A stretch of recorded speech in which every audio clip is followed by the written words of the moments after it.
जिस तरीके से आप जानते ही हैं कि इस टाइम अगर हम बात करें इस कोरोना वायरस की, तो ये एक बहुत तेज़ी से इस वक्त पूरे हिंदुस्तान में फैला हुआ है। उसके बाद अगर हम जम्मू कश्मीर यूटी की बात करें, तो जम्मू कश्मीर यूटी में भी बहुत सारे केसेस हमारे सामने आए हैं। उसके बाद अगर हम ख़ास तौर पर ज़िला डोडा की तरफ जाएं, तो ज़िला डोडा के हालात फ़िलहाल ठीक हैं।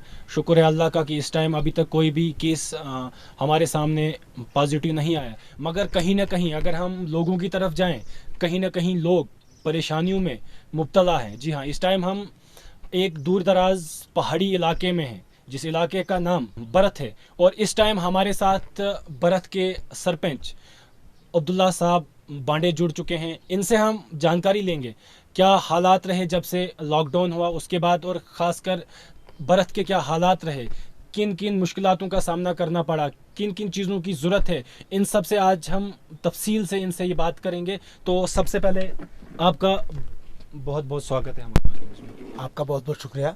सर, क्या करेंगे आप, जिस तरीके से आप सरपंच भी हैं इस वक्त बरत ए पंचायत के, तो फ़िलहाल हम शुरुआत करेंगे आप ही के बरत इलाके से। जब से लॉकडाउन हुआ है पूरे हिंदुस्तान में, उसके बाद खासकर बरत इलाके के बारे में आप हमें सबसे पहले ये बताइए, किन किन मुश्किलातों का सामना करना पड़ा यहाँ पर लोगों को। मैं तो पहले ये कहूँगा कि आपका शुक्रिया कि आप लॉकडाउन में इन हालात में यहाँ दूर दराज इलाके में पहुँचे। मैं आपका शुक्रगुजार हूँ।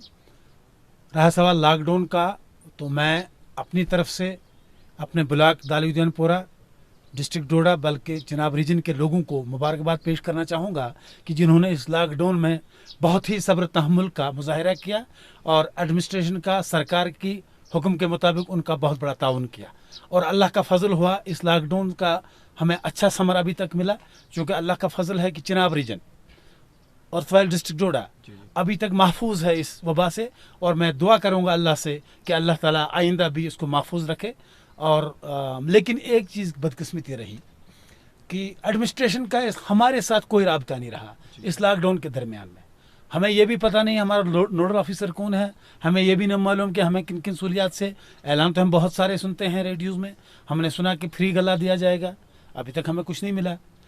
अलबत्ता एक चीज़ हुई, आंगनवाड़ी वालों ने यहाँ कुछ राशन दिया जो उनको वहाँ से पैसा आया। और ये जो स्कूलों में जो वो मिड डे मील था वो उन टीचरों ने आके कहीं बीच में बांटा। बाकी हमें कोई इधर कोई पता नहीं है। हालांकि आप देखते हैं कि यहाँ आज पूरे हिंदुस्तान में और हर जगह से ये कहा जाता है कि आप मास्क पहनो, लेकिन हमारे पास यहाँ कोई ऐसी सुविधा नहीं है। हम चलो खुद भी कहीं कर्जा शर्जा उठा के लोगों के लिए मास्क बनाते, लेकिन यहाँ कोई ऐसी, यहाँ तो कपड़ा मिलता नहीं है, यहाँ कोई ऐसी दुकान नहीं है जहाँ से कपड़ा खरीद के बनाएं। मालूम हुआ कि डीसी ऑफिस में बनाए हुए हैं, लेकिन कुछ नहीं, सिर्फ आज सुबह यहाँ 70 मार्क्स आए।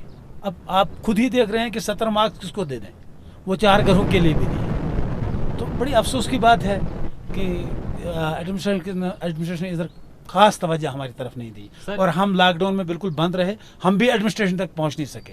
कभी कभार कर फ़ोन किया डीसी साहब को, उसने उठाया, बाकी जितने भी ऑफिसर हैं जिनको भी फ़ोन पे बात करने की कोशिश की, कोई नहीं उठाया। एग्रीकल्चर वाले बीच में एक दिन बड़ा ज़ोर लगा के उनको लाया, कुछ बीज उन्होंने लाया था, वो सीड वो लाया। उसके बाद बाकी कोई डिपार्टमेंट इधर नज़र नहीं आया, न किसी की एक्टिविटी देखी। सर, बहुत फ़ोन कॉल्स, अगर हम बात करें फ़ोन कॉल्स आपके इलाके से बहुत सारी आई। उन्होंने ये कहा ना ही हमें राशन का कोई इंतज़ामात थे। और अगर हम फिर उसके बाद हॉस्टल पीएचसी की तरफ जाएं, तो हॉस्टल पीएचसी के जो कारकर्दी हैं, डॉक्टर साहिबान का कोई अता पता नहीं। तो इसके बारे में क्या कहेंगे? डॉक्टर साहब एक दो आदमी यहाँ बैठे हुए हैं, कुछ आदमी, जबकि स्टाफ 14 बंदों का है। मैंने क्या कहेंगे? मैंने दरियाफ्त किया इनको, इन्होंने कहा कि उनको कहीं किसी को डोडा में वो क्वारंटाइन सेंटर्स 2-3 हैं, 2-3 आदमी को वहाँ ड्यूटी लगाई गई है, कुछ को इधर काजीगढ़ में लगाया गया। 1-2 डॉक्टर यहाँ रहते हैं, लेकिन सिर्फ डॉक्टर रहते हैं, दवाइयाँ तो दवाई का कोई इंतजाम नहीं है यहाँ। न कोई यहाँ दुकान है कि जहाँ डॉक्टर लिख के देंगे हम किसी दुकान से खरीदेंगे, अगर वो भी कोई इंतजाम नहीं है। अगर इस बीच इमरजेंसीज पड़ती है, अल्लाह ना करे अगर कोई सीरियस हो जाए, उसके तहत आप क्या करोगे जब आपके पास मेडिसिन भी नहीं? कोई मुश्किल, बहुत बड़ी मुश्किल था। अचानक बेकजा को लोग मर जाएंगे जब कोई देखेगा। और ऊपर वाला ये मेहरबानी करता है कि अभी तक ऐसा कोई हादसा यहाँ हुआ नहीं, वरना यहाँ बड़ा मुश्किल है। ये तो आप बखूबी जानते हैं, दूर दराज का है। मैंने एक बार रिक्वेस्ट की थी एसडी साहब से कि आप एक गाड़ी की परमिशन हमें दे दो जो राशन यहाँ दुकानों के लिए लाएगा, वो भी नहीं मिली, उसको भी टला गया। वापसी जवाब आया कि कोई चेयरमैन है, उसने जी कोई 3 गाड़ियों की हमें लिस्ट दी है, लेकिन अभी तक वो एक गाड़ी भी इधर नहीं आई। फिर मैंने जब यहाँ के दुकानदारों से दरियाफ्त किया, भाई आप राशन क्यों नहीं लाते, उन्होंने कहा जी हम किसी को गए थे, जिस आदमी को परमिशन दी गई थी वो 3,000 रुपया किराया मानेंगे लगभग, जबकि 800 किराया यहाँ तक है। 3,000 तो क्या हो जाएगा इसमें, तो आप बखूबी जानते हैं यहाँ दुकानदार भी आज खाली हैं। और उसके बाद मैं शुक्रगुजार हूँ सेंट्रल गवर्नमेंट का, जिन्होंने पिछले दिनों ये नरेगा का पैसा रिलीज़ किया और कुछ लोगों को वो पैसा डाला है, लेकिन निकाल के खरीदेंगे कहाँ से, बड़ी परेशानी आ रही है। क्योंकि अगर यहाँ कोई 1-2 गाड़ी को परमिशन होती जो इमरजेंसी तौर ऊपर नीचे चलती, वो भी नहीं है। अगर किसी जो राशन वगैरह यहाँ सप्लाई करता उसको परमिशन, वो भी नहीं है यहाँ पे। साथ में फिर दूसरी चीज़ ये हुई कि ब्लॉक डेवलपमेंट वालों ने हमें कुछ दिन पहले यहाँ एक प्लान सैंक्शन ज़बरदस्ती करवाया, उनसे नहीं करते थे, 3 महीने उन्होंने लगाया। 3 महीने के बाद जब हमें वो प्लान दिया, जो ही हमने शुरू किया, 15 दिन लोगों ने लगाए थे, तब तक लॉकडाउन हो गया। सर लोगों का ये भी कहना है कि हमने नरेगा में काम किया मगर पेमेंट कहीं नहीं, इसके बारे में क्या कहेंगे? नहीं, यहाँ तो पेमेंट हुई, यहाँ हमारे पंचायत में पेमेंट हुई, क्योंकि मगर वो मैं कहूँगा जो फील्ड स्टाफ है उनका, ब्लॉक वालों का, रूरल डेवलपमेंट का जो फील्ड स्टाफ है, उनकी मेहरबानी से ये हमें जितना हमने यहाँ काम किया, जो हमारी फाइलें तैयार थी, जो काम हुआ था, वो पेमेंट हो गई। वो चेक कर सकते हैं। अलबत्ता एक चीज़ हो गई होगी कि कोई टेक्निकली फॉल्ट होगा, उनको अभी तक उस लोगों को नहीं आया होगा, लेकिन मैक्सिमम लोगों को अकाउंटों में पैसा आ गया है, ये हमने पता किया। सर लेकिन डिस्ट्रिक्ट एडमिनिस्ट्रेशन डोडा का लोगों के साथ और लोगों का डिस्ट्रिक्ट एडमिनिस्ट्रेशन के साथ क्या रूल है? कोई राब्ता ही नहीं है, कोई पता ही नहीं है लोगों के साथ क्या रहा। अब मैं जब कहता हूँ कि कोई अगर डिस्ट्रिक्ट एडमिनिस्ट्रेशन का या अगर यहाँ कोई ऐसा आदमी होता, उसको तो पहले मेरे साथ रब्ता होता, अगर मेरे साथ रब्ता होता फिर वो यहाँ के लोगों के साथ भी रब्ता हो सकता था। मगर जब किसी ने रब्ता ही नहीं किया, हमें ये भी मालूम नहीं है कि हमारे ब्लॉक में कौन नोडल अफसर है, उसका क्या काम है, उसने क्या करना है, नंबर 1।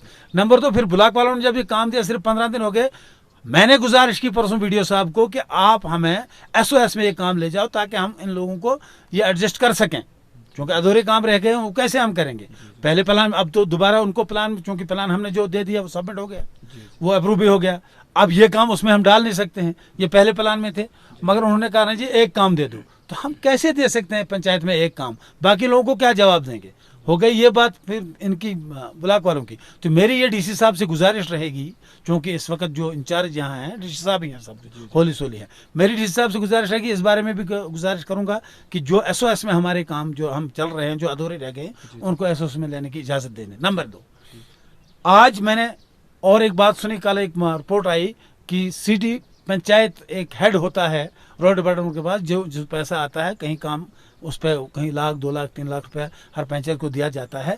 तो मुझे मालूम हुआ, क्योंकि हम लॉकडाउन में फंसे हैं, डोडा जा नहीं सकते हैं, एडमिनिस्ट्रेशन के पास पहुंच नहीं सकते हैं, इन्होंने लॉकडाउन का फ़ायदा उठाया, अपने BDO साहब ने और चेयरमैन साहब ने, उन्होंने कहीं 2 पंचायतों में वो सिटी पंचायत तकसीम किया। फिर जब हमें पता चला कि ऐसा हुआ, तो हमने कोशिश की इसको अपने BDO साहब को बात करने की, तो उसने टाल मटोल किया इधर उधर, उसने कोई न जाने उन्होंने आपस में क्या किया होगा, काम भी करना होगा, ऐसे ही बेंदर बांट करनी होगी उसको, क्योंकि बाकी तो किसी सरपंच को पता ही नहीं है, ये न किसी मेंबर को पता है इस बारे में। फिर मैंने कोशिश की ACT साहब को बात करने की, मुझसे पहले एक सरपंच उगाद ने उसके साथ इस साहब से बात की, उसको उन्होंने कहा हाँ मैं देखूंगा, वो करूँगा। मैंने बड़ी कोशिश 4 बार फ़ोन किया ACT साहब को, उसने फ़ोन नहीं उठाया मेरा। यह हालत है हमारी, क्या हो सकता है हम लोगों का, ये तो अल्लाह के ही रहम करम पे हम यहाँ हैं।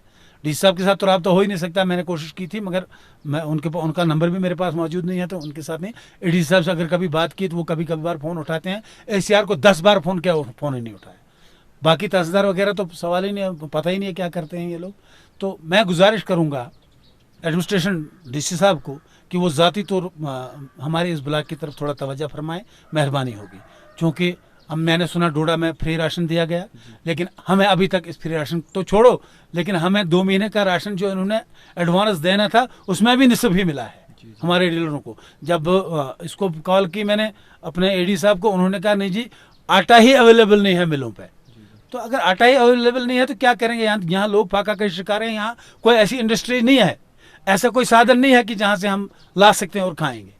तो अब लोग कर रहे हैं गुजारा, 1 किलो आटा 2 किलो आटा लेके 2 दिन 1 दिन गुजारा करते हैं। और और किस चीज़ की ज़रूरत है इस टाइम, खास तौर पर बरत के एरिया में जो आपका एरिया है जिसमें आप सरपंच भी रहे? मेरी बात सुनिए जनाब आली, अब वो परिंदा होता है जिसको हम चील भी कहते हैं जी जी। उर्दू ज़बान में। उसको जब किसी ने पूछा, कहा तू तो बहुत बड़ी थी, ताकत भी काफ़ी थी, मगर तेरी गर्दन टेढ़ी है। उसने कहा मेरा कौन सा अंग सीधा है आपने गर्दन टेढ़ी देखी? मेरे तो पैर भी टेढ़े हैं, मेरी तो टांगें भी टेढ़ी हैं। वही बात है, मैं क्या क्या गिनूँ, क्या चीज़ है यहाँ? जब कोई फैसिलिटी है ही नहीं तो कितने गिने? हम तो हर चीज़ से महरूम ही हैं। सर, डिस्ट्रिक्ट एडमिनिस्ट्रेशन डोडा से, खासकर लेफ्टिनेंट गवर्नर से क्या अपील रहेगी आपकी? मेरी लेफ्टिनेंट गवर्नर से ये अपील रहेगी कि यहाँ के गरीब लोग बैठे हुए हैं, मजदूर तबका के लोग हैं, हमारे कुछ लोग यहाँ के जो हैं, मेरे ख्याल में 300 से ज़्यादा लोग जो हिमाचल में काम कर रहे हैं या लद्दाख में काम कर रहे हैं, लेकिन वहाँ भी वो बैठे हैं, 1 महीने से दरबदर हैं वहाँ भी। हमने पहले भी गुजारिश काफ़ी बार करने की कोशिश की, लेकिन लॉकडाउन की वजह से हम इतना दबाव डाल भी नहीं सके। लेकिन आज गवर्नर साहब ने कुछ ऐसा कदम उठाया है कि कल मैंने एक न्यूज़ देखी थी व्हाट्सएप पे, इसमें फेसबुक में, कि उन्होंने कोई 1200 कुछ लोग कल पठानकोट से लिफ्ट किए हैं। तो मेरी ये गुजारिश रहेगी सबसे पहले कि उन लोगों को जो अपने बच्चों से दूर हैं, अपने माँ बाप से दूर हैं, उनको मेहरबानी करके बेशक उनको लाके यहाँ क्वारंटाइन में रख दें, इलाज के लिए और चेक के लिए रख दें, लेकिन उनको अपने डिस्ट्रिक्ट में लाएं ताकि यहाँ भी लोगों को थोड़ा सुकून। नंबर 1। नंबर 2, यहाँ राशन की बड़ी किल्लत है, कोई काम धंधा भी नहीं है। तो इस तरफ अगर गवर्नर साहब थोड़ा तवज्जो फरमाएंगे तो मेहरबानी होगी। तो ये हमारे साथ थे बरत ए के सरपंच उबला साहब, जिन्होंने अपनी बात हमारे सामने पूरी तफसील के साथ रखी, किस चीज़ की किल्लत है इस टाइम और किन हालात में बरत इस वक्त जी रहा है। आप लोग देख रहे थे अर्थ न्यूज़, कैमरामैन अजहर जी के साथ इरफान मलिक, टोडा।